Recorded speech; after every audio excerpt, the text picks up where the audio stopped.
Bandeira verde, tá valendo.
side of things.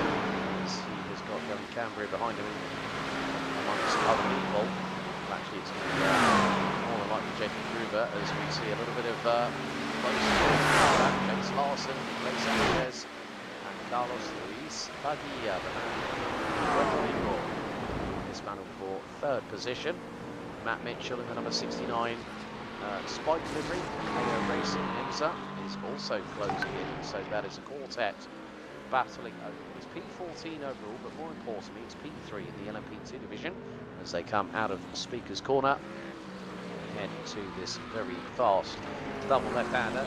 Time, Mitchell Martinez, the man from Mexico, number 23 Porsche 963 Hybrid. It's got Donald Ingham Jr.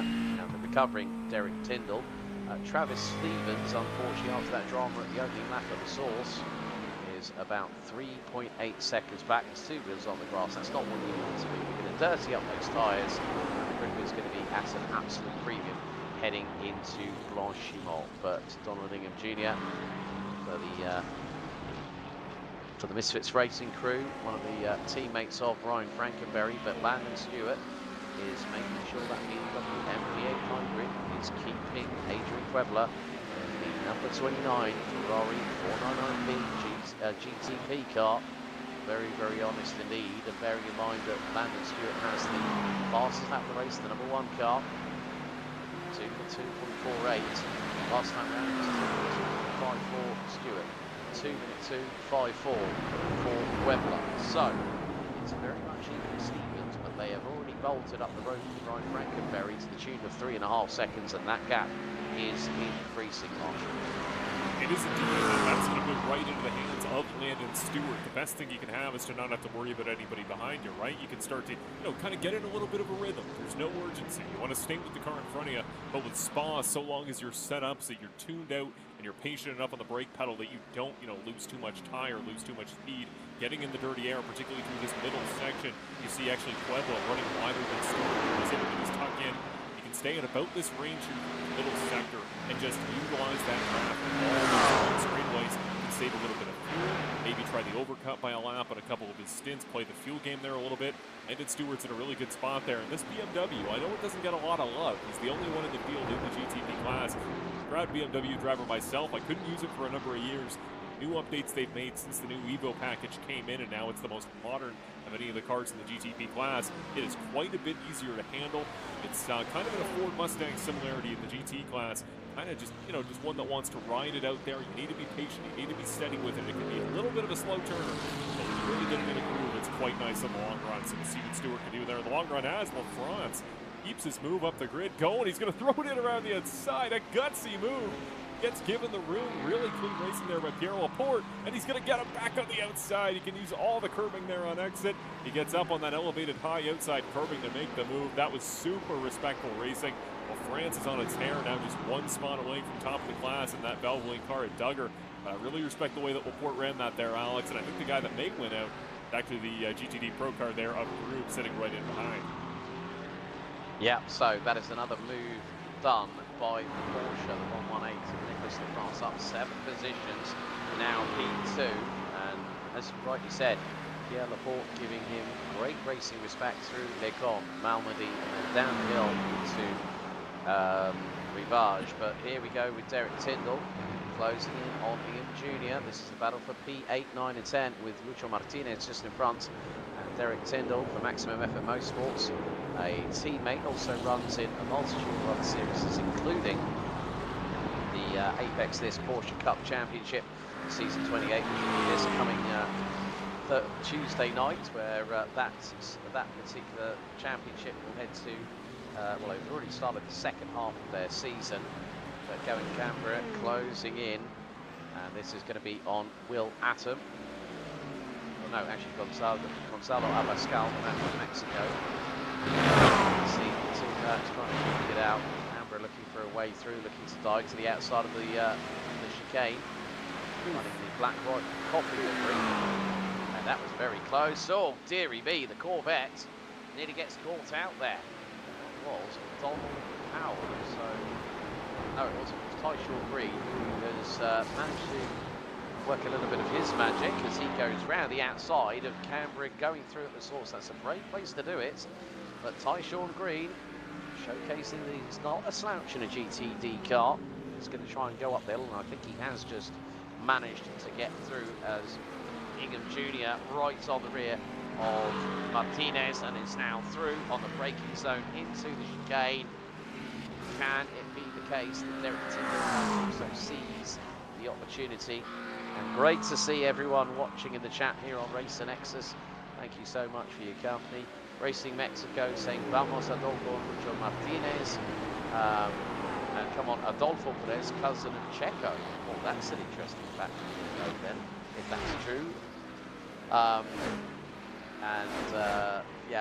Richard Bradshaw, let's go 19 and 13.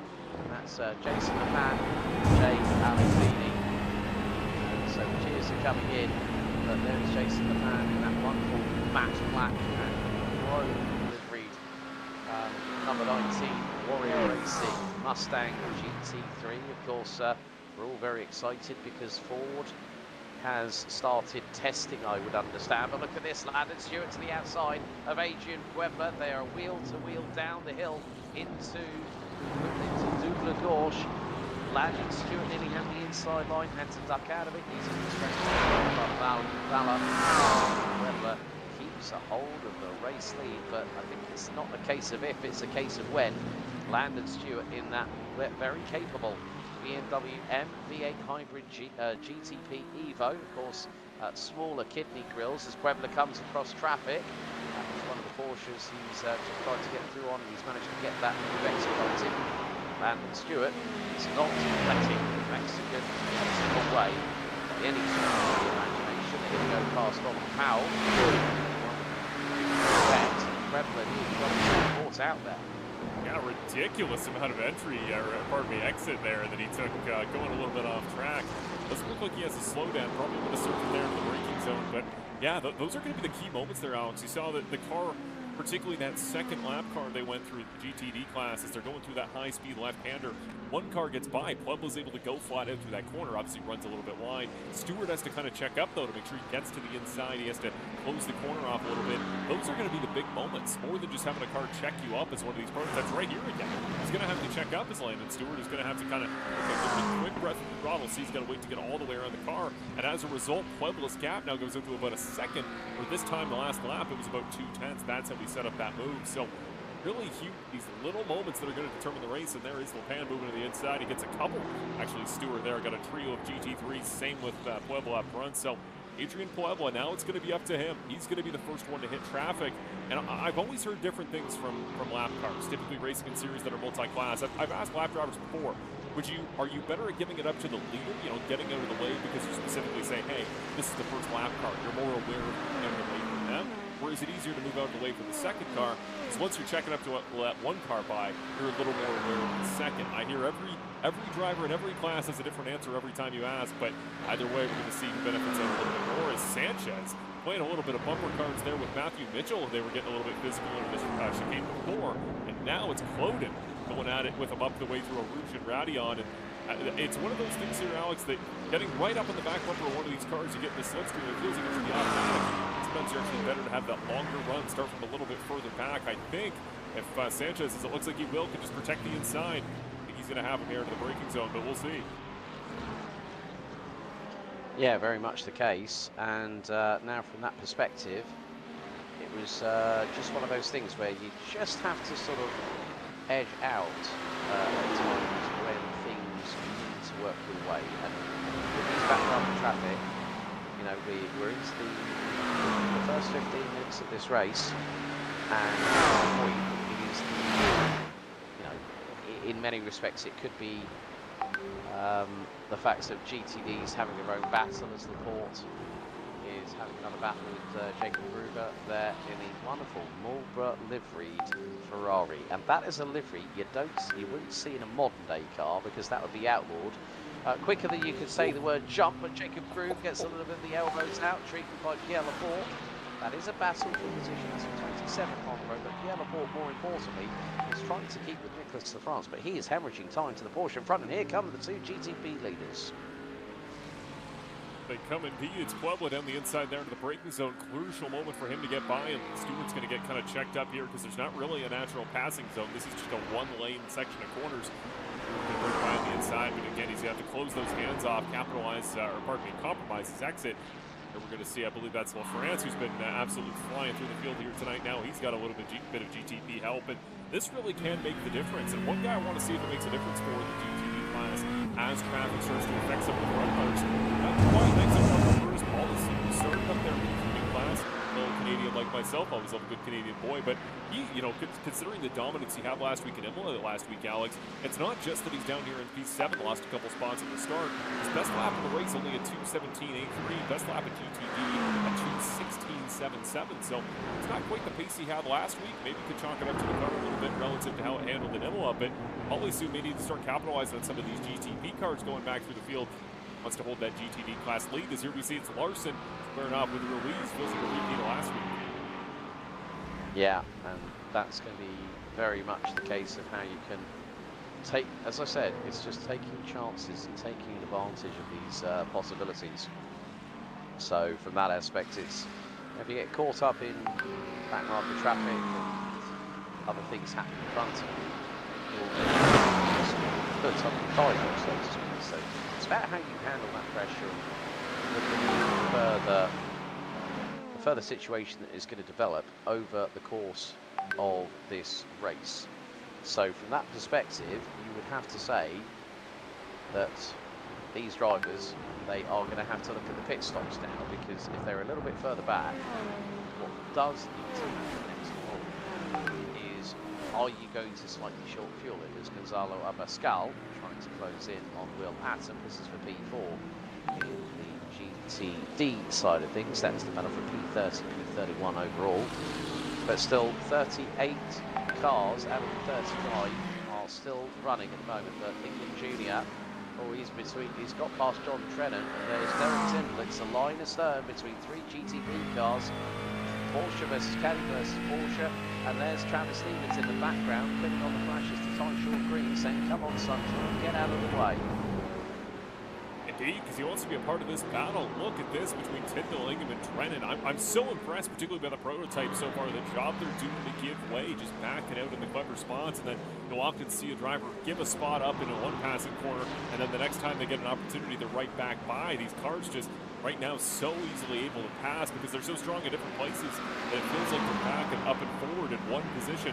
Really doesn't make that much of a difference. But just a few seconds later, you're going to get the guy again. Just great racing here in this class in particular so far. I think the LMP2s are shaping up for a battle of their own. Kind of Cloden once again setting up for a new move on Matthew Mitchell. These two have been back and forth the entire way. It feels like, from what I'm seeing, Mitchell is a little bit slower. He's compromised in this particular section. Every time Cloden gets the draft, he gets an opportunity, he gets by.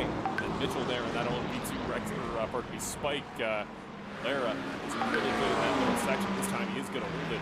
See if Mitchell can break away and maybe go chase down Sanchez, who's right in front of him. Just, it feels like everybody not only is still in this race, which is impressive to see, but everybody is within 2 or 3 tenths of somebody on track. It's ridiculous how competitive these league battles are. Yeah, it is very, very ridiculous on that front. I completely wholeheartedly agree with that sentiment. But yeah, the thing is that Landon Stewart, last time round, you're going to see, well, the thing was that Webber lost 1.3 seconds, and especially he lost nearly 8/10 of a second in that final sector. So let's have a look at the Racing X's replay. So going through into Blanchimont, and I think it's going to be the opportunity that Landon Stewart's going to take late on the brakes, nosedives down on the BMW MV8 hybrid into the chicane, and then let's see, does what happens with regards to Puebla. It's going to get a little bit close, as it's going to be in the draft going down into the source, switches to the high side. Stewart covers him off. There might be a little bit of drama here for Puebla. Doesn't get quite the run out of that turn 1, but Puebla is now starting to close that gap again as they come out of Speaker's Corner on the run down to Double Gauche, as we have just 10 minutes to go. 10 minutes to go. I mean, these first 20 minutes have gone absolutely flying by. Jason Blaine in the number 11, number 1, Delara P217, battling Ken Clodin and Matthew Mitchell for P6 in the class, and that's 17th, 18th and 19th overall. So with just 40 minutes still to go. Everything is still to play for. Groove still with Pierre Laporte, and Will Hatton in the meantime has dropped about 3 seconds back from the 6.62 from Canada. I think the good thing is that Pierre Laporte is saying to Jacob Groove, if you want to get past me, you've got to do it on track. In the meantime, Jason Lepan and Nicolas Lafrance, they are battling away, so Lafrance has had a drama somewhere. I think it's going to be an over-rotation. Right, coming out of Francochamps. Oh dear, that's a turnaround. Winning up on aisle 3, bringing squeaking with you alongside some pop-up from S afterwards. That was nearly a repeat of Kimi Räikkönen back in 2008 in the Belgian Grand Prix. Travis Classic, too much curb, a little bit too much overcorrection, but he keeps it off the wall there. That's going to be a clean Porsche the rest of the way, probably with quite a bit of a graining tire there as he takes chunks out of it. He's going to take about 5 laps of tire life off. He'll have to take a reset pit stop, but stay in this race with the pace we saw LaFrance had before. He's pulling it back again from Jason Lepan just a few laps after that incident. So I think it's all to play for here in the GTD class. Generally speaking, he's really not that far back of the rest of the grid, but who did I talk about? I was saying there, Curtis Polissu. I feel like that car's got a little bit more in it. Still running pretty conservative lap times there, but he's consistently in the 217s. A lot of the GTD class will run a really good lap. They'll run up in the 216s, which is the sharp end of the group, and then they'll make a mistake. And they'll have a lap, maybe a GTP, take some time off it, they'll run a 218 or a 219. Polissu's just running a 217 every lap. That's what he's got to do. 217 flat that last time by. Best lap of anybody the lap prior to the GTD class was LaFrance coming back through the field. He's already back into the 216. So he's got a lot of pace, and it's one of those things here, Alex. I wonder, just a cleaner race at the start for LaFrance instead of climbing back through, trying to make up for just P6 and qualifying. He qualified up towards the sharp end that he clearly has the pace to do. Got to think he'd be in this battle between Laporte and Groove, or maybe all the way up front there with Landon Duggar.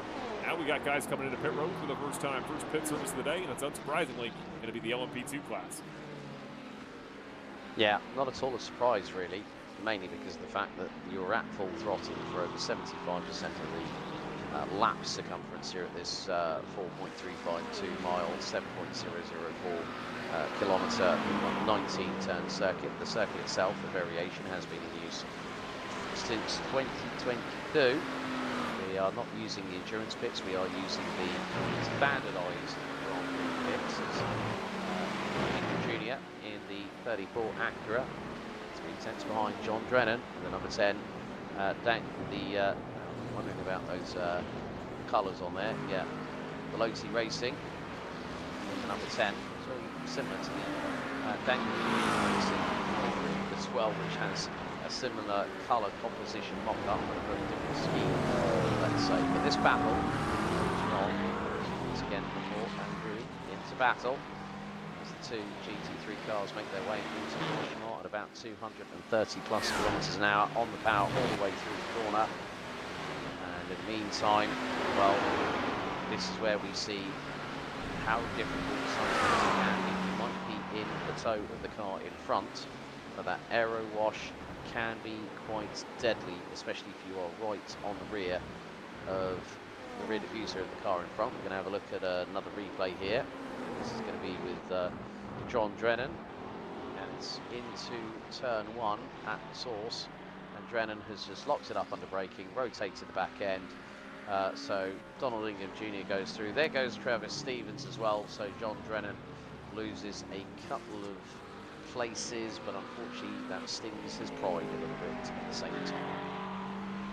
Does indeed. We're seeing Barrios has come down pit road here, P2 and LMP2. But I also saw that just a moment ago he potentially had an incident right before he came into pit road. I think he may have missed his pit entry. Let's see, may have had issues here under the entry into the final chicane. Good under the brakes, he's got it clean, hits the curb, he's okay. I think he's all right there. Maybe lost a little bit of control, avoided the wall. Not sure. I was saying he had a little bit of trouble on pit entry. I would be close to saying maybe he cut that entry line a little bit there. He came a little bit close. Keep an eye here and see if Barrios does end up with some sort of track violation penalty on pit entry. And it is a very strict penalty here, ladies and gentlemen. I had a race get uprooted here in the GTPs just a couple months ago. A very similar incident, just that pit entry line. There's pit entry paint where it's red right as you take that right-hander off the final chicane into pit road. If you touch any of it, even an inch of that red paint on entry, you are getting a penalty and you're taking a drive through. So hopefully no drivers tonight, certainly none of the contenders have to deal with a situation like that. But it's one of those things here, Alex. It's not just the on track that matters. You do not get a second of break in any of these cars. You got to execute the little things. And last week, the little things is what some drivers that likely would have won their class ended up making a mistake in. So only 2 pit stops, but you got to be perfect on both of them. Got to bring this one home as Drennan now going to head down pit road after his incident we saw a moment ago. Again, likely going to take a fresh set of tires. I think most of the drivers, the optimal would probably be to take them at some point in the race on 1 of your 2 stops. Might as well take them on the first stop. Probably scuff them up a little. Yeah, and also the fact of just keeping it up and watching really on these tires. Just over 4 minutes to go until half time. Racing always so fast and so frantic in this bar that even us here in the commentary box don't always get time to breathe, even though we're talking a million miles a minute. But Daniel Pino in the number 63 car looking for another dominant display, and he's quite a bit away ahead of Matthew Kalstov in the number 43 Ferrari. Gap is about 4 seconds as the Chilean heads down into Le Com off of the Kemmel Straight. That Mustang sounds glorious no matter which track you run it at, as here comes Ryan Anderson, Jace Larson, Carlos Ruiz Padilla. Looks like the LMP2 cars are going to be circulating for their first set of pit stops, which is quite surprising because I would have thought that the GTPs would have been in earlier, but everyone seems to be coming in. So Anderson, Larson, Ruiz Padilla, Sanchez, Clodin, they are all in. So is Nicolas Lancier. So this is going to give an opportunity to the likes of Jan Santiago Berrios, Jason Lane and Matthew Mitchell to maybe make some opportunistic moves. But I would say at this moment, Berrios is probably going to be the only driver that's going to make any sort of moves up the order as Landon Stewart decides to duck out of the battle just 3 minutes before half time. So it could be the case that the GTPs might be able to make it a one-stopper with the majority of the LMP2 fields, as Sanchez is now ahead of Jan Santiago Berrios. Larson, Ruiz Padilla, 30.35 seconds in pit lane, which says to me, I would say the tyres would have been taken on the number 14 Dallara P217 HPR machine. Nicolas Lancier is out after 27.75 seconds. As here we come, influx of GTPs, Stewart, Frankenberry, Bruce, Stevens, Tyndall, they are all in the pit lane, whereas Puebla, Perez, Iker Jr., Martinez, they are all, well, Landon Stewart has got himself into a really good spot here in the number 1 car, Marshall, but he did a 24.93 second pit stop on lap number 13. He's already out, he's in P4, so once Puebla, Perez and Jr., they start circling through the pit lane, especially these guys in P4 in GT Pro, and that will put Landon Stewart as the de facto race leader. It could even put Ryan Frankenberry, Week Santiago, to complete the initial top 3 after these pit stops are concluded. It certainly will, but I'm going to be very curious to see what Puebla, Perez, and Ingham here do the rest of the way on fuel, because you see the timer up there in the top corner. Obviously, you do the quick math. You cut the race in half. These guys are going right to the end of the tank of fuel. Going to be very close to running the race on a one-stopper. And I'll tell you, as a driver's perspective, when you not only go out the extra lap, you know for Puebla, he's saved more fuel than Landon Stewart. You get that little bit of extra confidence of, oh, I don't need to save that much. I just need to lift and coast. I need to be a little bit more patient. I need to give you a little bit more conservative on the throttle. But I can probably make this race on one stop. And 1 lap here at Spa, if he can finish it out and get into the pits, he will take the stop here. 1 lap is a very long distance here at Spa. That's a lot of fuel to save. To go that much further here, 31 minutes on the clock. He's going to take the fuel, exit pit road about 30 minutes, 20 seconds. That's only a little bit of fuel save, but the only problem there, Alex, you're the leader in the top class. Nobody has to go further in the race distance than you. It's going to be tough, but keep an eye on himself, Perez, and Ingham, because really, I think you're totally right. I think that was a great stop by Stewart. I think he's going to be quick in the race if he can get through traffic here on the outlap. But I'm going to be very curious to see if Puebla maybe doesn't fight Stewart so hard in the second half of the race. Says, hey, I know I have you on fuel a little bit. You can put the dagger in it more or less. If you can save just a little bit more on this final stint. Yeah, with that in mind, we're about to hit half time, so just a quick run through first of all of our sponsors here for the High Point Racing IMSA Series for season number 6. Firstly, to our title sponsor, Hymo Setups, providing professional sim racing setups used by High Point Racing drivers, help elevate helps to elevate the standard of racing across all classes. Monster Designs with custom race liveries, professional designs and branding for drivers and teams. That is our second of 5 sponsors. Next up, we head to Admin Box, an organisational tool that supports League operational structures, helps with broadcasting and operational support. Penultimately, based out of Monmouth County, New Jersey, advanced magnetic implant dentistry, Smile Theory, providing smile design, veneers, Invisalign and dental implants with natural results. And last but by no means least, also based out of New Jersey, Colorist Art Supplies, offering high quality materials, professional custom framing and expert-led classes for all skill levels wanting to learn art. Right, let's run you down on a top 5 throwdown, so to speak, on our respective classes. Landon Stewart leads us on lap number 15 in the overall classification and in the GTP in the number 1 BMW MV8 Hybrid, ahead of the number 21 of Mexico's Adrian Puebla. Lucho Martinez makes it a Mexican 2-3 at the moment, the number 23 rounding out the top 3 in the Porsche 963. Ryan Frankenberry, the leading Cadillac, in 4th, and then Adolfo Perez, the number 92, rounding out your top 5. LMP2, it is Ryan Anderson in the number 42, Delora, that leads away by nearly 4 seconds ahead of the number 2 of Nicolás Sanchez. Then we go a further 1.3 seconds back to the man that's decided to put Barbie on his car. Jan Santiago Berrios from Puerto Rico in the number 15 rounds out the top 3. The number 24 of Chase Larson, number 14 of Carlos Ruiz Padilla, rounding out your top 5 in LMP2. GTD Pro, it's Chile's Daniel Pino in the number 63 Ford Mustang, leading ahead of the number 43 Ferrari of Matvey Karlstov.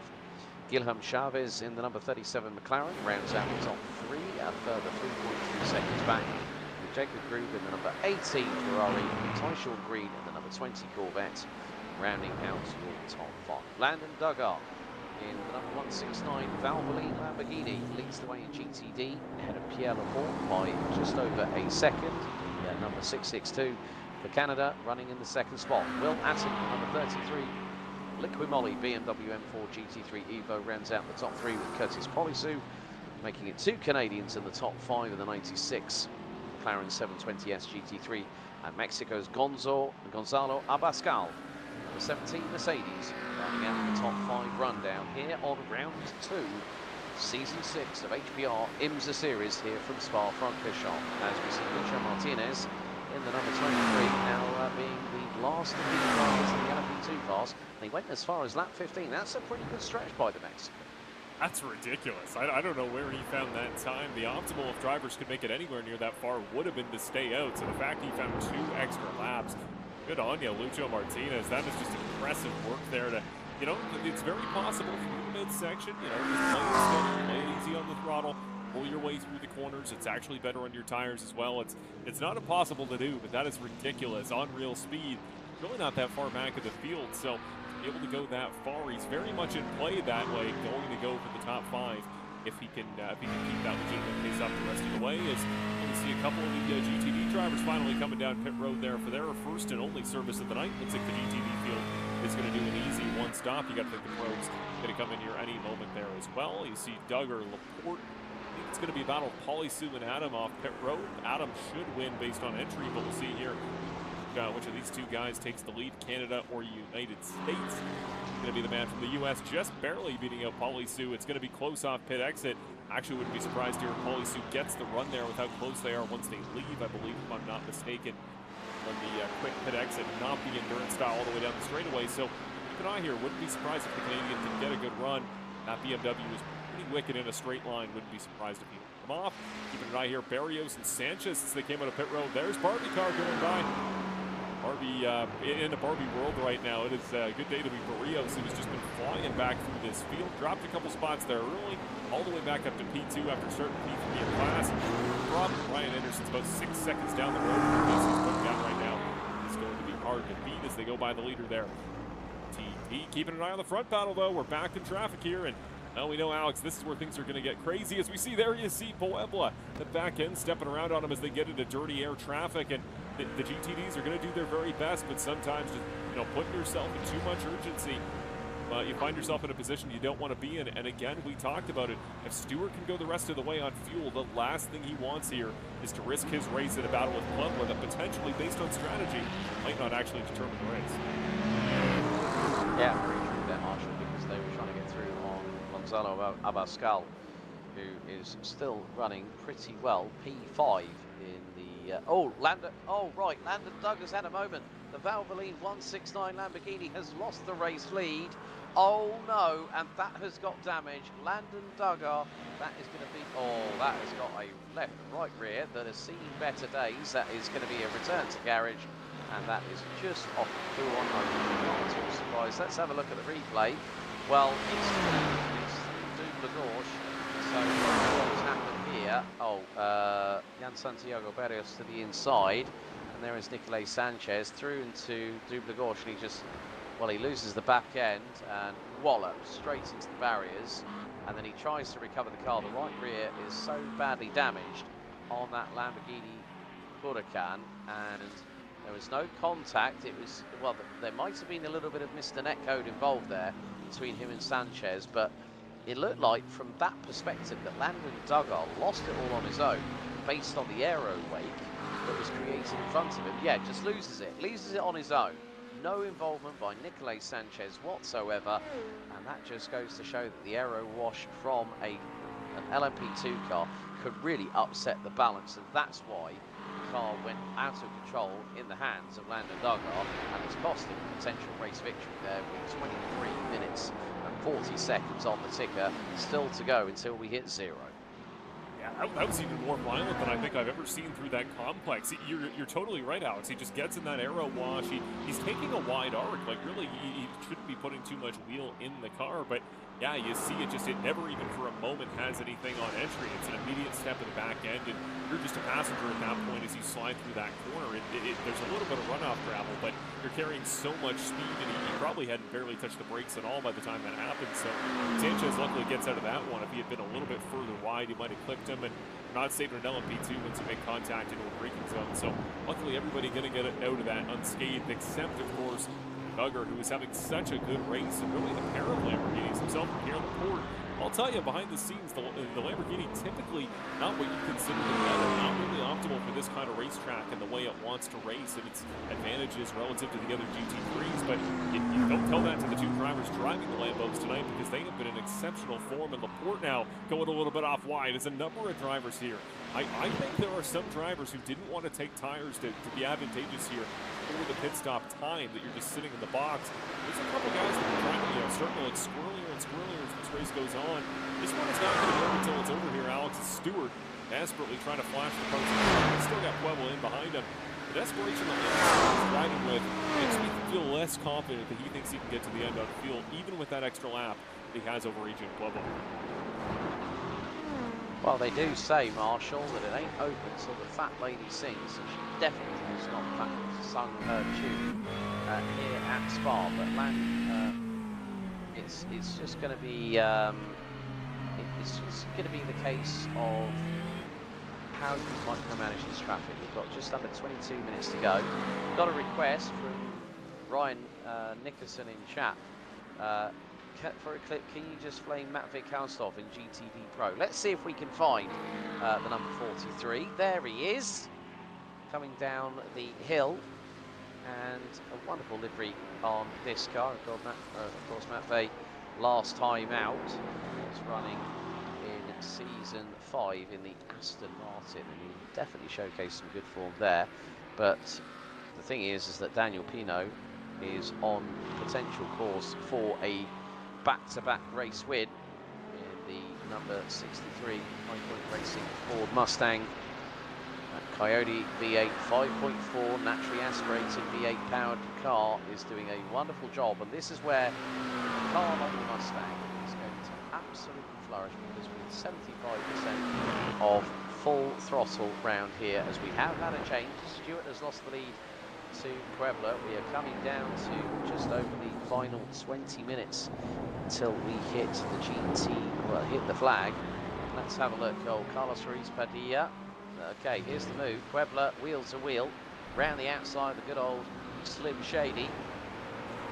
Getting into the on, and Landon Stewart deciding, you know what, I'm going to make sure I've got a better opportunity, because at this point in the race, I think I would take the tax that Stewart has here at the moment.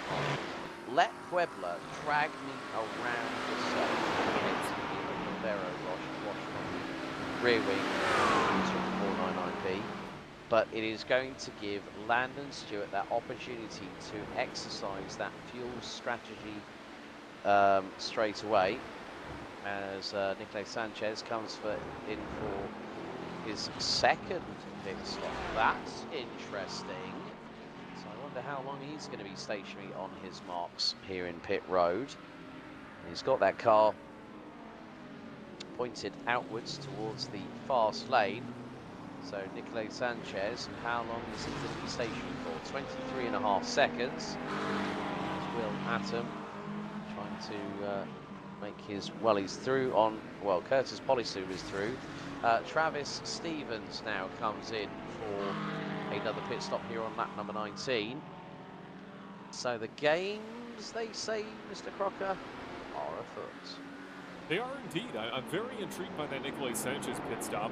We know for a fact it's going to be a slam dunk 2-stop for the LMP2s. They were well short of halfway, so it is going to be the last stop of the race for Sanchez. It is a little bit early, and you saw him go up on the jacks, so he's thinking the tires are advantageous. You can see him warming them up, weaving back and forth down the straightaway, trying to get tire temperature before he goes through this very technical section.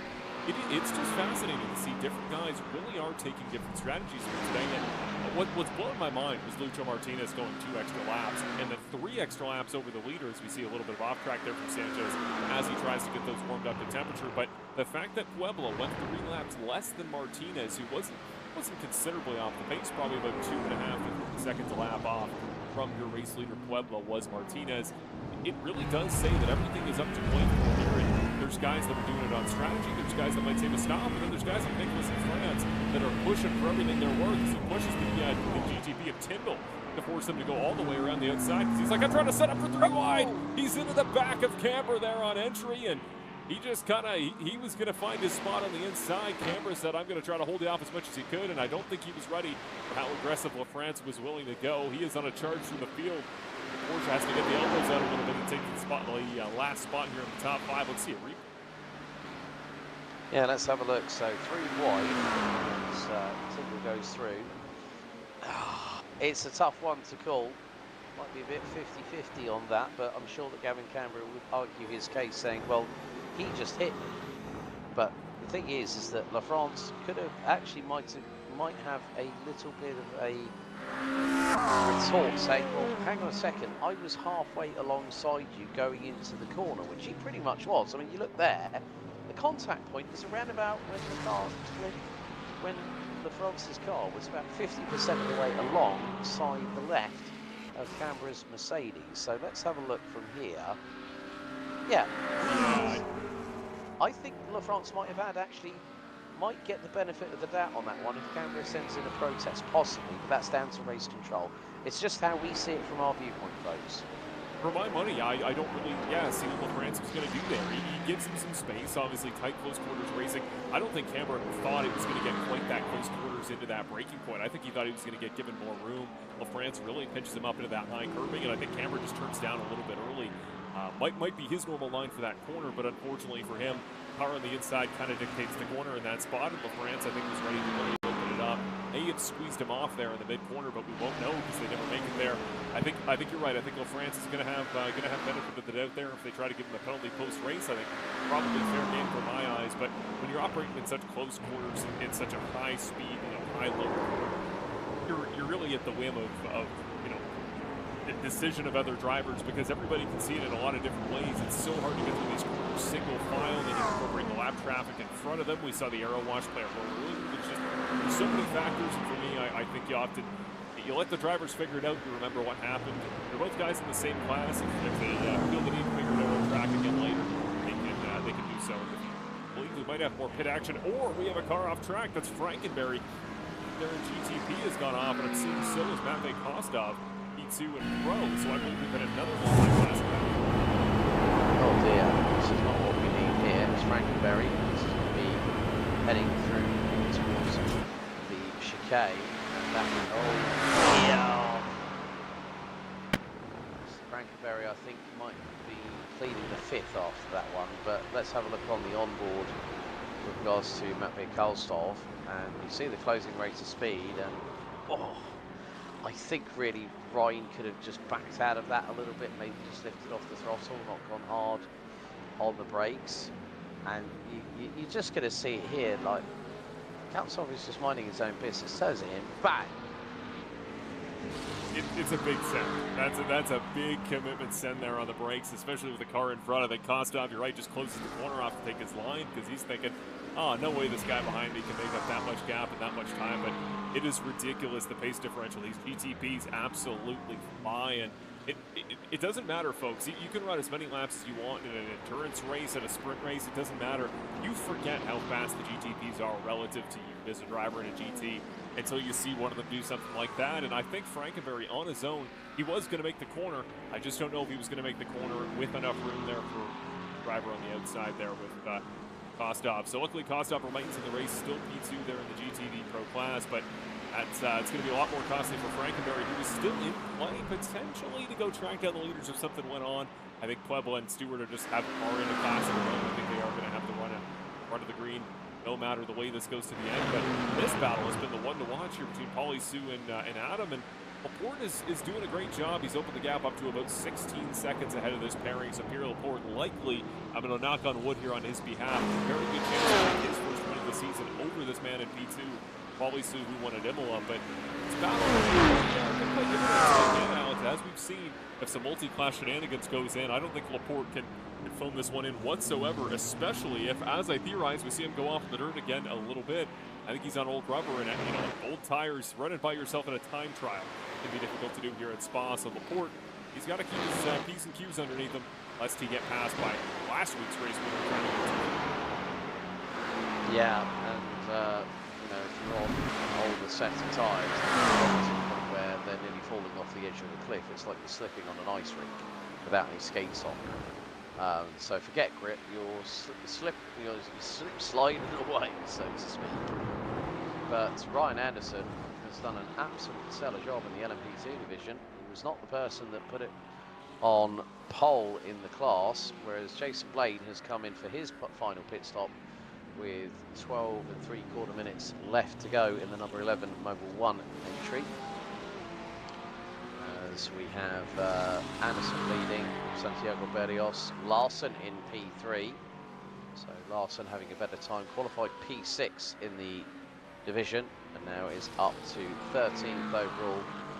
And there's a big gap between him and Nicolás Sanchez, which is the tune of about 34 seconds. So Sanchez has had a drama. Meantime, there is Sanchez being passed by a couple of our competitors who are going wheel to wheel into Lecom, and that is very brave from Andrew Bruce. That is on the number 23 of Lucho Martinez from Mexico. But Jay Alleghrini's had a bit of a poke around coming out of the source in the number 13 GTD Ferrari. So we'll turn the car in. And that was a little bit too wide off of trying to compromise with the compression, the little bump that you've got on the inside of the right top course at turn 1. Pauly Sue in the meantime finds himself 17.1 seconds behind Laporte, and bearing in mind now we have McLaren, BMW, and McLaren, BMW and Lamborghini. Unfortunately, with Lamborghini Squadron, of course, they're deciding to end their LMDH program, but Wig Santiago, first driver to pit from the GTP field, and bearing in mind this is lap 23. Yeah, looks like Landon Stewart and Adrian Puebla, they're now 1.6 seconds apart. Mexico being the sharp end. Don Jr. the Acura, KRX 06 GTP cars coming into pit road. It's not the only one. Donald Ingham Jr. has come in. So I think we could be on for a potential splash and dash situation for those drivers in the top 5. Puebla, Stewart, Frankenberry, Perez and Tyndall, the GTP side of things. Matt Carlston has got to watch out for the 137. Brazil's G.Chaves, McLaren 720S GT3 Evo, and the latter car that I just mentioned, that has got so much history. He's running this old Aston Martin V8 Vantage, and he's trying to go toe-to-toe with Gavin Canberra. Bearing in mind that the Aston Martin does have the 4-litre twin-turbo engined side of things, but they've had to change it all for sports car racing, particularly in the F1 engine change, which informed everybody about what to do, what not to do, go to rise and sun, but Gavin Canberra right on the back.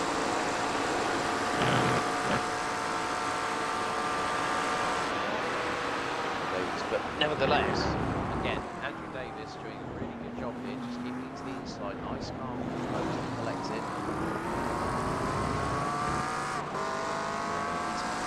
Change has been effected, but it's not quite over yet. That'd be the battle of the day. Look at this. Oh, right as I say it, he's going to leave it there. That's really respectful there by Cameron. You really got to like that. He did. I actually do want to watch that back a little bit. I think he may have got pitched a little bit, but that was really respectful.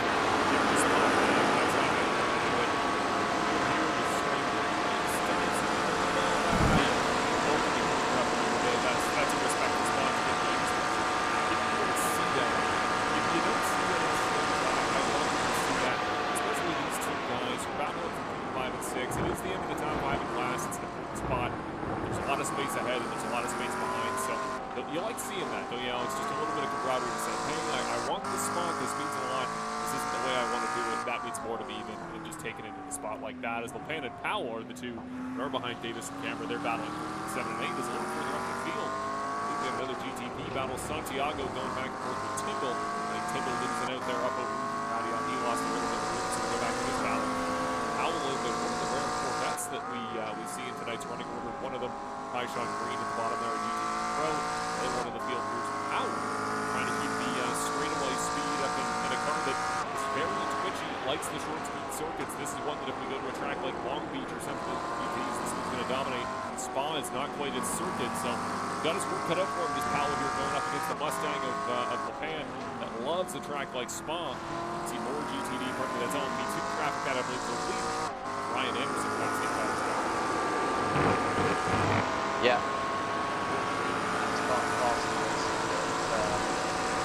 Second instant Gavin Canberra was involved in this fight. So he'll be breathing a big, sweaty sigh, mopping the sweat from his troubled brow.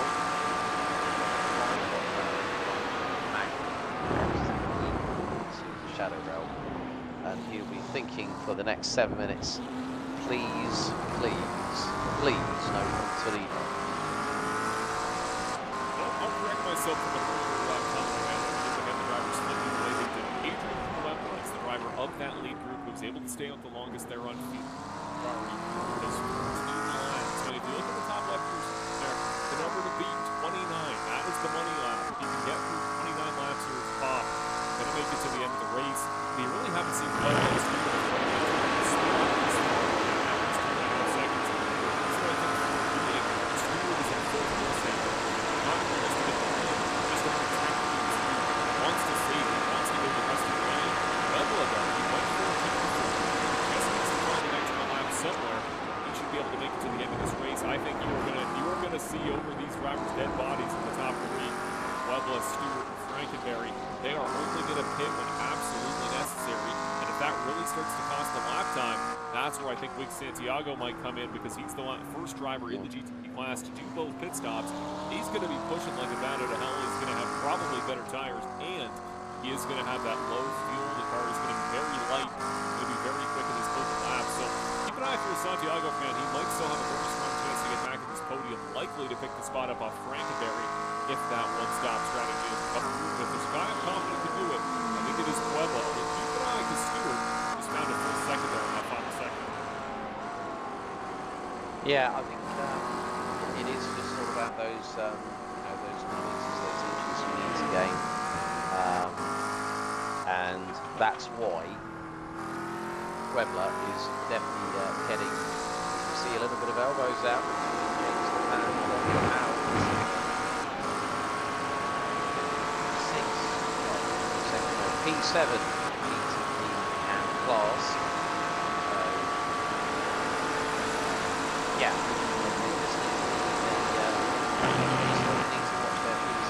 so Ron Frankenberry on lap 26. That was the splash and dash, 6.3 seconds from Misfits Racing on 420 caddy. Now we'll be able to gun it. He's going to watch that one line on exit, otherwise crossing it early will then give a drive-through penalty. Terry Tyndall in for his splash and dash. The big question here, big 60,000 euro question that needs to be answered in the Ardennes Forest here, Marshall, is how long Landon Stewart waits until he gets in, because what I'm seeing now is that gap is coming out. Landon Stewart in double bits. Stewart is going to follow him in and then the race for the pits. That's what I said earlier on today in this broadcast here on Race Nexus. That's the thing. So probably Stewart is the case to Frankenberry and Tyndall are both the drivers that pitted on lap 13 initially like needed. So he would have had to find 5 minutes of fuel to come back. It is possible. We saw Martinez go 15, but even just aside from, okay, even if they both pit, maybe Puebla can't make it either, an extra lap of fuel. Remember, it's a long lap here at Spa-Francorchamps. That extra time in pit road should sign, seal, deliver this for Puebla. So if I'm him, there you see Stewart. He's got to come in. Less than 4 minutes to go. He came very close. Puebla here at this point, I'm playing it steady. If you don't have any issue with lap traffic, I come in anyway. Don't risk. If your fuel calculator's wrong, you're throwing away a sure race win. Trust yourself on pit road. Take that safe splash of fuel because you know your pit stop's going to be shorter. You already have a gap. Puebla just needs to bring this one home. Stewart, that one lap of fuel, that little bit of save 30 minutes ago there, Alex, that is what's going to determine this race, because I'm very confident. We saw Stewart, how good he was in that first segment. Remember, he always seemed to have a little bit more pace towards the end, right before that first pit stop. He passed him and pulled away a little bit. Maybe that's why Puebla played a long game in the draft. I think that's what we're coming to. Long-run strategy, thinking about the fuel, into the slipstream, taking advantage of the straight lines. I think that patience, that rules, that strategy, I think is going to be what wins the race today. For somebody at G.Chaves, it's going to be that depends on how much longer he runs on the circuit. G.Chaves closing in on Matvey Karlstock, who's now 10.5 seconds behind Daniel Pinot. Get out of the way of faster oncoming traffic. Bearing in mind that we'll probably more than likely looking at the lap times. Adrian Puebla, well, if he has managed a fuel save, that's going to be a pretty damn good job done for Mexico. But Landon Stewart is trying to really up the ante, up the pace.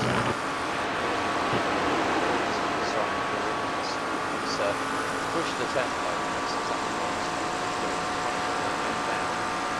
Very high, when it does hit this stop, HPR Ferrari now makes its way out of Franchemont into the chicane. I think Puebla's going to pit. No, he's going to try it. The gap is falling precipitous. He is coasting for his life right now. He's losing seconds hand over fist. There's the white flag. What does that fuel tank have left in it for Puebla? Just watch the left side of your screen. 21, now 20 and a half. It's going to go to 20. I think he's going to stay ahead, but the question is, where is he going to run out? There's a lot of up and downhill sections in this lap, Alex. You could coast at home with a gap, but my goodness, Adrian Puebla's run this one close based on how hard he's lifting. Well, bearing in mind, his last lap was a 2:06.2. Landon Stewart has had a disaster somewhere. It was sector 1 on that previous tour, and he is 20.6 seconds behind. We see there Landon Stewart coming up the hill through Orange et Radion. BMW has been a very strong car. So, the series live here on Thursday nights, live on Race Nexus. Thank you to everyone who's been watching on. Appreciate your company here at this second out of 10 rounds. With that being said, Weber is leading 60% of the way through the 29th and final lap. The track temperature has been dropping. We're now down to around about 74 degrees Fahrenheit, down to 23 degrees Celsius. As Puebla has just got to be careful. Keep your powder dry at this point, but he's going out around the outside of Jacob. Jacob Group in the number 18 Ferrari 296 GTD class, GTD Pro. But Puebla is going to make it to winners from Francochamps just 7 days ago at the Autodromo Enzo Indino Ferrari in Imola. But here at the Scott Francochamps, nestled deep within the confines of the Ardennes Forest, it is Anthony Puebla, the number 21 from Mexico, that is going to cross the line. He will take the win overall, and it is going to be by a commanding margin. Landon Stewart having to take a splash of fuel. Jay Allegrini gets a black flag penalty on the last lap of the race. And it is going to be that Pierre Laporte in the 662 Lamborghini Huracan takes the win in GTD. Just waiting for a few other drivers as well. Ryan Anderson and also Daniel Pino. Pino is about 50% of the way through the lap, but oh, Nicolas Lanciers has struck trouble. Lanciers has struck trouble, I'm afraid. The LMP2 division has returned the car to the garage. It's the 04 car, I believe, but more to the point, Laporte has taken pole, taken the win in GTD. Number 04, Ryan Wall to Ryan Anderson out of the final corner. He takes the win in LMP2. Just have to concentrate on the last of our leaders. That is going to be Daniel Pino, the man from Chile. It's a spectacular run in this race. He's up 4 spots from P5 in GTD Pro to make sure he gets onto the top step of the rostrum and get that victory lane celebration underneath him before we go racing in 7 days' time at Circuit of the Americas in the Lone Star State in Texas. Daniel Pino comes out of the final corner, and the man from Chile has taken the win. A little bit of spinning around, popularity post-race, but well deserved from that man there. Led every single lap and increased his position across the line by 4 based on the efforts that he has done tonight. What a race. More twists, more turns in the chapters that are writing the current HPR IMSA series dramatization novel, that you really need to see it to believe it. But after that race, Adrian Puebla won in GTP ahead of Landon Stewart, with Ryan Frankenberry rounding out the top 3. Wig Santiago, 58.4 seconds down from the race winner, Puebla. Martinez, Ingham Jr., Stevens, Bruce, Tyndall,